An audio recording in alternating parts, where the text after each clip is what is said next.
My boyfriend keeps getting fraud alerts on his phone, but I just found out what those texts actually mean. I, 20F, have been dating my boyfriend, Jake, 22M, for almost 2 years. We moved into a tiny one-bedroom apartment near our college campus about 6 months ago, and honestly, I thought everything was perfect. But over the last 3 weeks, he's been weirdly glued to his phone. He used to leave it on the kitchen counter for hours, but suddenly, he's taking it into the bathroom with him.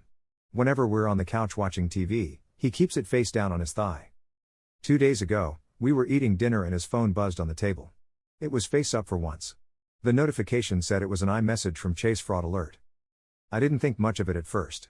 I just pointed at it with my fork and said, "Hey, your bank is texting you. You might want to check that."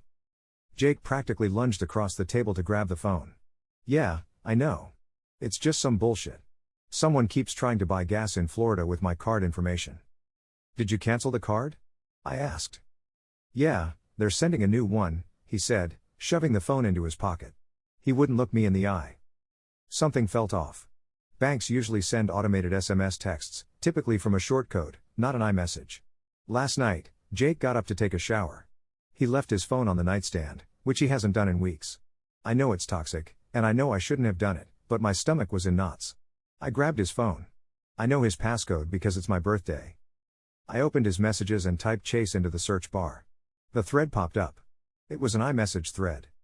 I tapped it, and my heart dropped straight into my shoes. It wasn't a bank. The last text he received said, "Can't wait for Thursday. Did you leave your gray hoodie at mine?" Jake had replied, "Yeah babe, keep it for now. Thursday is going to be so fucking hot." I was shaking so hard I almost dropped the phone. I scrolled up.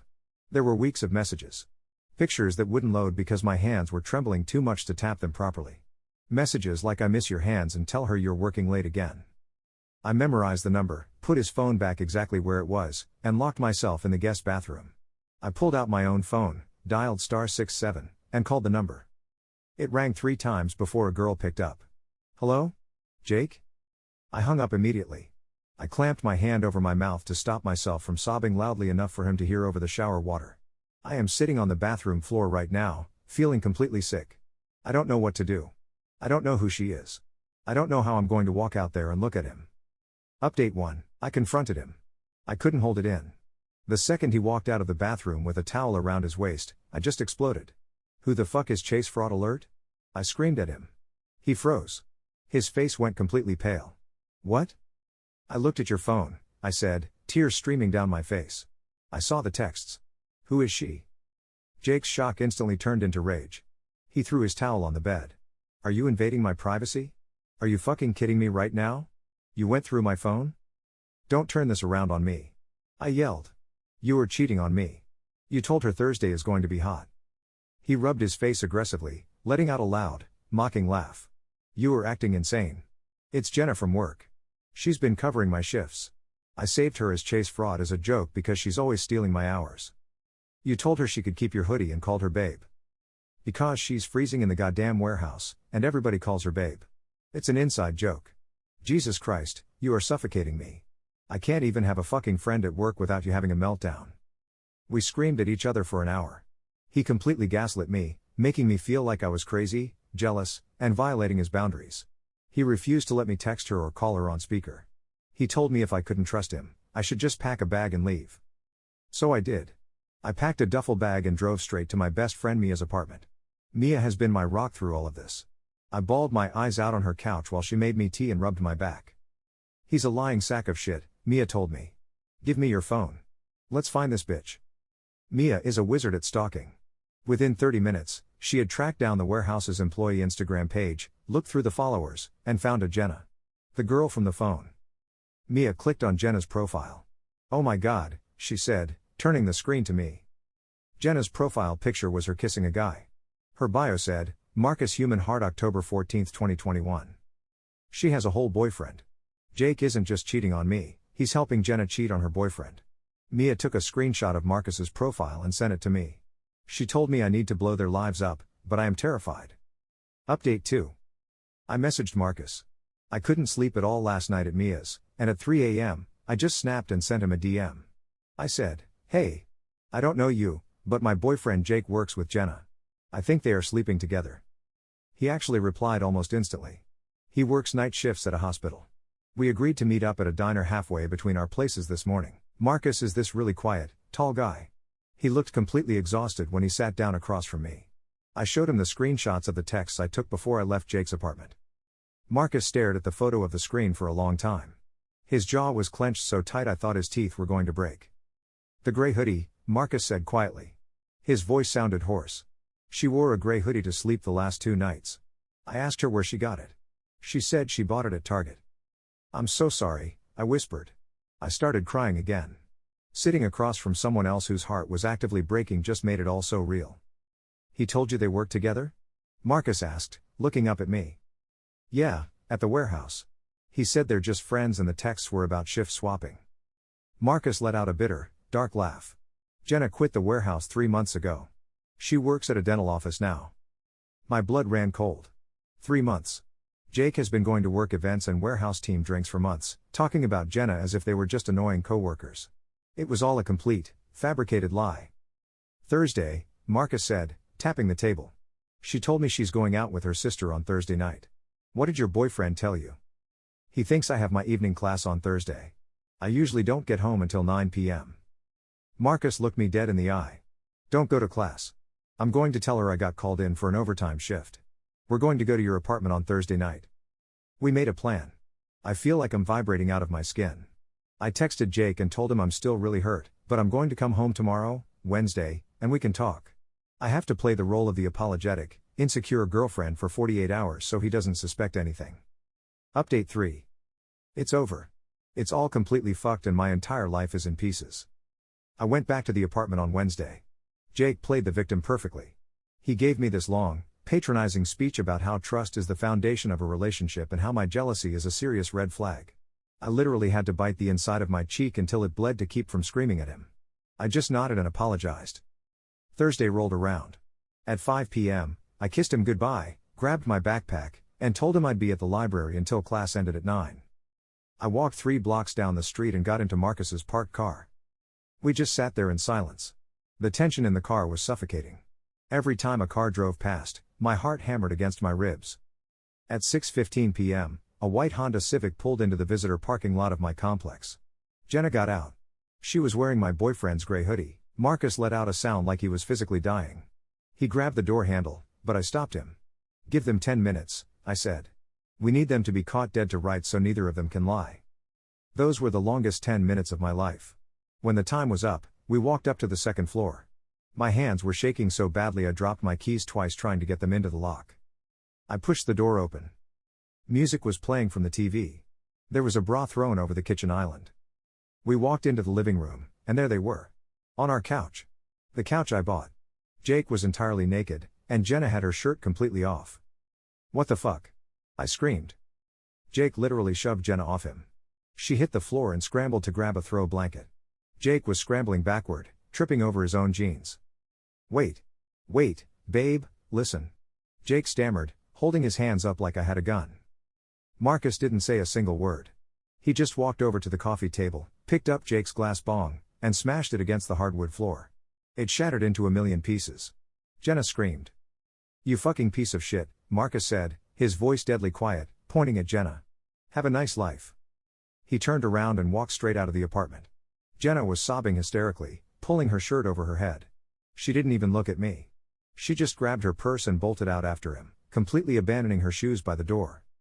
"Babe," Jake panted, hyperventilating as he struggled to pull his pants on. "It was just a stupid mistake. It didn't mean anything. I swear to God, she came onto me." "Shut the fuck up," I screamed, my throat burning. "You've been lying to me for months. You're disgusting. I'm packing my shit and I'm leaving." I stormed past him into the bedroom and grabbed the large suitcase from under the bed. He followed me in, crying now, begging me to just sit down and talk to him. I ignored him. I threw the suitcase open on the mattress and started violently ripping my clothes off the hangers. "Please," Jake sobbed, trying to grab my wrist. "I'll do anything. I'll block her. I love you."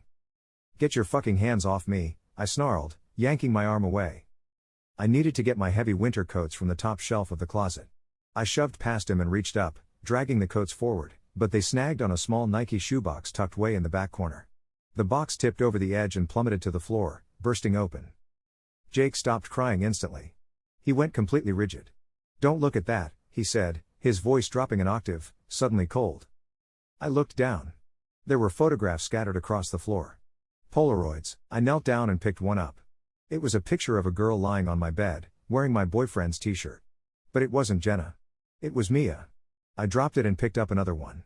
It was Jake and Mia taking a selfie in a bathroom mirror. He was kissing her neck.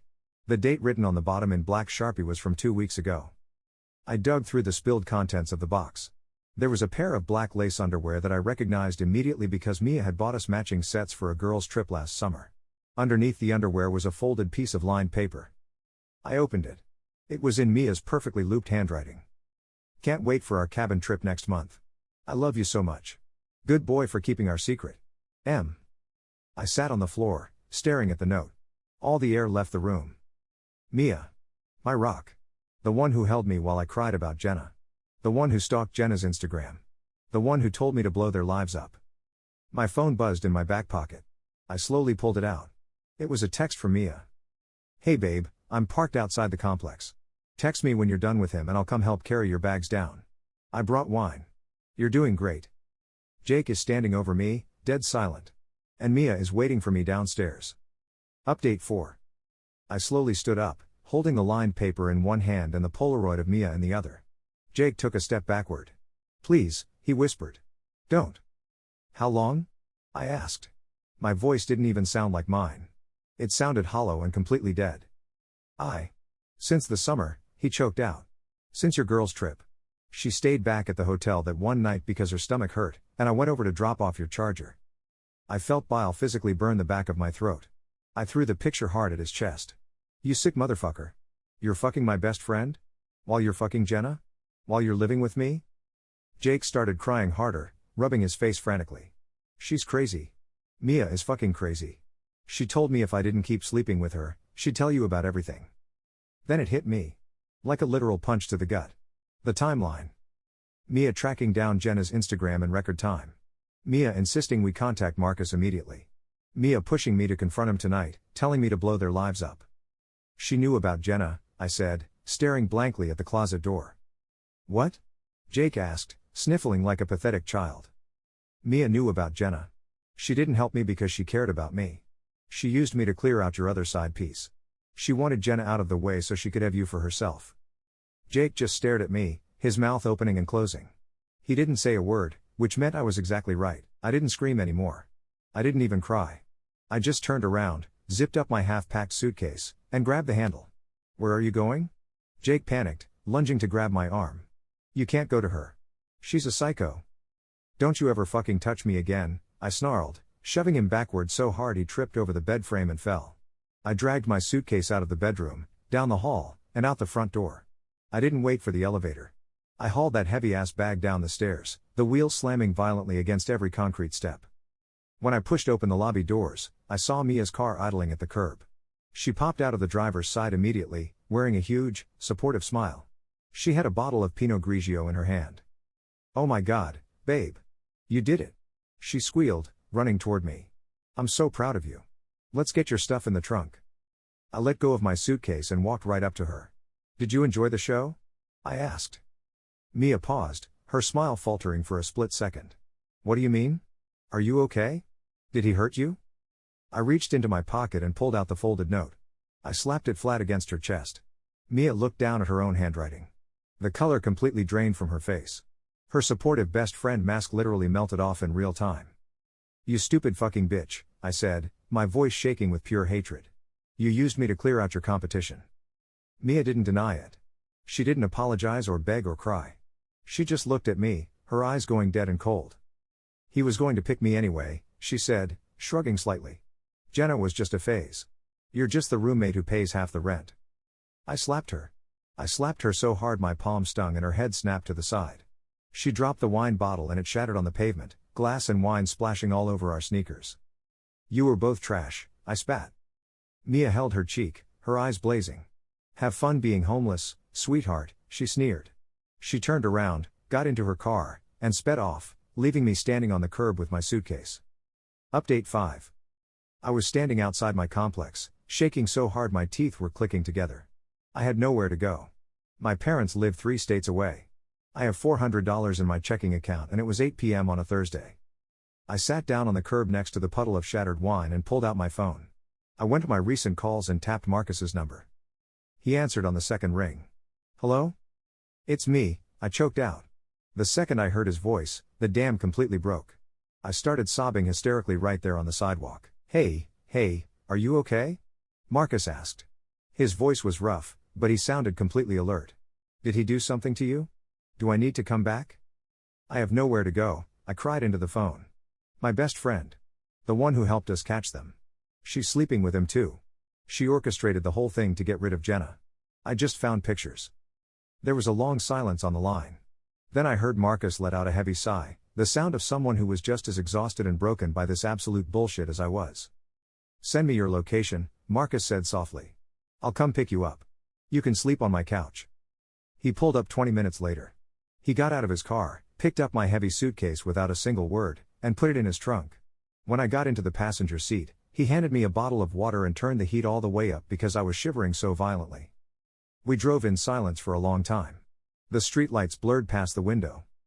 "My shift starts at 11 p.m. tomorrow," Marcus finally said, keeping his eyes glued to the road. "I can help you look for a new place in the morning." I just nodded, wiping my eyes with the back of my sleeve. "Thank you," I whispered. We are sitting in his living room right now. He gave me a thick blanket and a pillow. He's sitting in the armchair across from the couch, drinking a beer in the dark.